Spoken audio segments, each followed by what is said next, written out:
السلام علیکم، کیسے ہیں آپ؟ ٹھیک ہوں گے ناظرین گرامی۔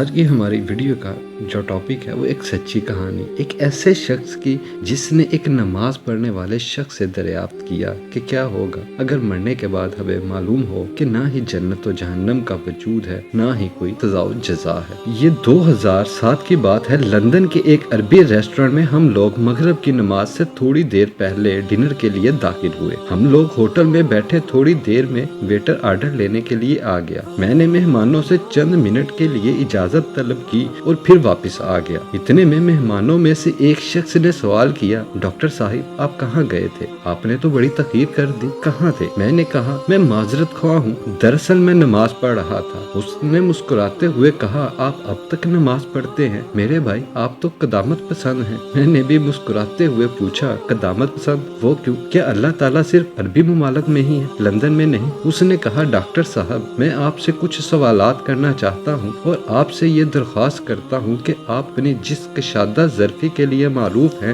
اسی کشادہ قلبی سے مجھے تھوڑا سا برداشت کریں گے۔ میں نے کہا، جی مجھے تو بڑی خوشی ہوگی لیکن میری ایک شرط ہے۔ اس نے کہا، جی فرمائیں۔ میں نے کہا، اپنے سوالات مکمل کر لینے کے بعد آپ کو ہار یا جیت کا اعتراف کرنا پڑے گا، ٹھیک ہے؟ اس نے کہا، ٹھیک ہے مجھے منظور ہے اور میں وعدہ کرتا ہوں۔ تو ٹھیک ہے، پوچھئے کیا پوچھنا چاہتے ہیں؟ اس نے پوچھا، آپ کب سے نماز پڑھ رہے ہیں؟ میں نے کہا، 7 سال کی عمر سے میں نے اس کو سیکھنا شروع کیا اور 9 سال کی عمر میں پختہ کر لیا۔ تب سے اب تک کبھی نماز نہیں چھوڑی اور آئندہ بھی انشاءاللہ نہیں چھوڑوں گا۔ اس نے کہا، ٹھیک ہے، مرنے کے بعد اگر آپ کو معلوم ہو کہ نہ جنت و جہنم کا وجود ہے نہ ہی کوئی جزا و سزا، پھر آپ کیا کریں گے؟ میں نے کہا، تم سے کیے گئے عہد کے مطابق پوری کشادہ قلبی سے تمہارے سوالات کا آخر تک جواب دوں گا۔ فرض کرے نہ ہی جنت و جہنم کا وجود ہوگا نہ ہی کوئی جزا و سزا ہوگی تو میں پھر بھی یہ عمل کروں گا، اس لیے کہ دراصل میرا معاملہ ایسا ہی ہے جیسا کہ علی بن ابو طالب رضی اللہ تعالیٰ عنہ نے کہا تھا، الہی میں نے تیرے عذاب کے خوف اور جنت کی آرزو میں تیری عبادت نہیں کی بلکہ میں نے اس لیے تیری عبادت کی ہے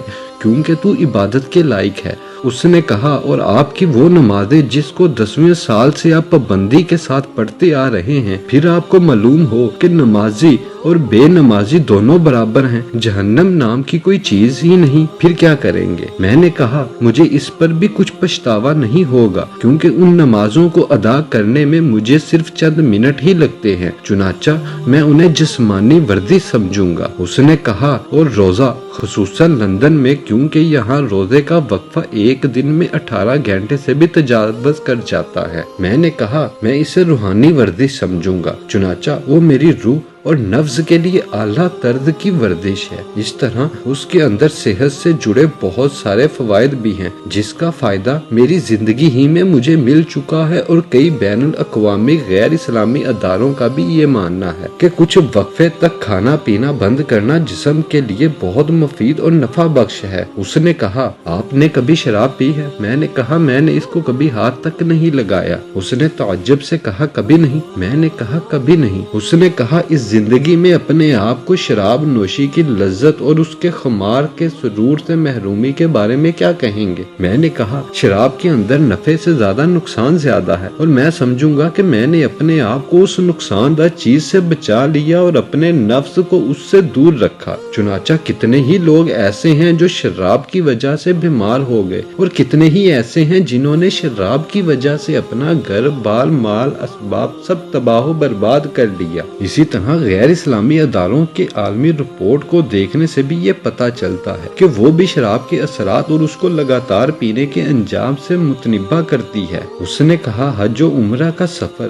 جب موت کے بعد آپ کو معلوم ہوگا کہ اس طرح کی کوئی چیز ہی نہیں اور اللہ تعالیٰ ہی موجود نہیں۔ میں نے کہا، میں حج و عمرہ کے سفر کو ایک خوبصورت تفریحی سفر سے تعبیر کروں گا جس کے اندر میں نے حد درجے کی فرحت و شادمانی محسوس کی اور اپنی روح کو علائشوں سے پاک و کو صاف کیا جس طرح تم نے اپنے اس سفر کے لیے کیا، تاکہ تم ایک اچھا وقت گزار سکو اور اپنے عمل کے بوجھ اور معمولات زندگی کی تھکان کو دور کر کے اپنی روح کو تازگی فراہم کر سکو۔ وہ میرے چہرے کو کچھ دیر خاموشی سے دیکھتا رہا، پھر گویا ہوا کہ آپ کا بہت بہت شکریہ کہ آپ نے میرے سوالات کو بڑی کشادہ قلبی کے ساتھ برداشت کیا۔ میرے سوالات ختم ہوئے اور میں آپ کے سامنے اپنی ہار تسلیم کرتا ہوں۔ میں نے کہا تمہارا کیا خیال ہے؟ تمہاری ہار تسلیم کرنے کے بعد میرے دل کی کیفیت کیا ہوگی؟ اس نے کہا یقیناً آپ بہت خوش ہوں گے۔ میں نے کہا ہرگز نہیں، بلکہ اس کے بالکل برعکس میں بہت دکھی ہوں۔ اس نے تعجب سے کہا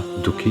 وہ کیوں؟ میں نے کہا اب تم سے سوال کرنے کی میری باری ہے۔ اس نے کہا فرمائیں۔ میں نے کہا تمہاری طرح میرے پاس ڈھیر سارے سوالات نہیں ہیں، صرف ایک ہی سوال ہے، وہ بھی بہت سادہ اور آسان۔ اس نے کہا وہ کیا؟ میں نے کہا میں نے تمہارے سامنے واضح کر دیا ہے کہ تمہارے مفروضے کے واقع ہونے کے بعد بھی میں کسی طرح کے گھاٹے میں نہیں ہوں اور نہ ہی اس میں میرا کسی قسم کا نقصان ہے، لیکن میرا وہ ایک آسان سوال یہ ہے کہ تمہارا اس وقت کیا ہوگا اگر حالات تمہارے مفروضے کے برعکس ظاہر ہوئے، یعنی موت کے بعد تمہیں معلوم ہو کہ اللہ تعالیٰ بھی موجود ہے، جنت و جہنم بھی، سزا و جزا بھی ہے اور قرآن کے اندر بیان کیے گئے سارے مشاہد و مناظر بھی ہیں، پھر اس وقت تم کیا کرو گے؟ وہ میری آنکھوں میں آنکھیں ڈال کر خاموشی کے ساتھ دیر تک دیکھتا رہا اور پھر ویٹر نے ہماری میز پر کھانا رکھتے ہوئے ہماری خاموشی کو توڑا۔ میں نے اس سے کہا مجھے ابھی جواب نہیں چاہیے، کھانا حاضر ہے، ہم کھانا کھائیں گے اور جب تمہارا جواب تیار ہو جائے گا تو براہ مہربانی مجھے خبر کر دینا۔ ہم کھانے سے فارغ ہوئے اور مجھے اس نے کوئی جواب نہیں دیا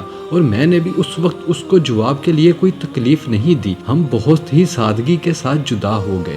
ایک مہینہ گزرنے کے بعد اس نے مجھ سے رابطہ کیا اور اسی ریسٹورنٹ میں ملاقات کا مطالبہ کیا۔ ریسٹورنٹ میں ہماری ملاقات ہوئی، ہم نے ایک دوسرے سے ہاتھ ملایا کہ اچانک اس نے میرے کندھے پر اپنا سر رکھا اور مجھے اپنی بازوؤں میں پکڑ کر بچوں کی طرح رونے لگا۔ میں نے اپنا ہاتھ اس کی پیٹھ پر رکھا اور پوچھا کیا بات ہے، تم کیوں رو رہے ہو؟ اس نے کہا میں یہاں آپ کا شکریہ ادا کرنے اور اپنے جواب سے آپ کو باخبر کرنے کے لیے آیا ہوں۔ 20 سال سے بھی زیادہ عرصہ تک نماز سے دور رہنے کے بعد اب میں نماز پڑھنے لگا ہوں۔ آپ کے جملوں کی صدائے باز گشت میرے ذہن و دماغ میں بلا توقف گونجتی ہی رہی اور میں نیند کی لذت سے محروم ہوتا رہا۔ آپ نے میرے دل و دماغ اور جسم میں آتش فشاں چھوڑ دیا تھا اور وہ میرے اندر اثر کر گیا۔ مجھے احساس ہونے لگا کہ جیسے میں کوئی انسان ہوں اور ایک نئی روح میرے جسم کے اندر حرکت کر رہی ہے۔ ایک بے مثال قلبی سکون بھی محسوس کر رہا ہوں۔ میں نے کہا ہو سکتا ہے جب تمہاری بصارت نے تمہارا ساتھ چھوڑ دیا ہو تب ان جملوں نے تمہاری بصارت کو بیدار کر دیا ہو۔ اس نے کہا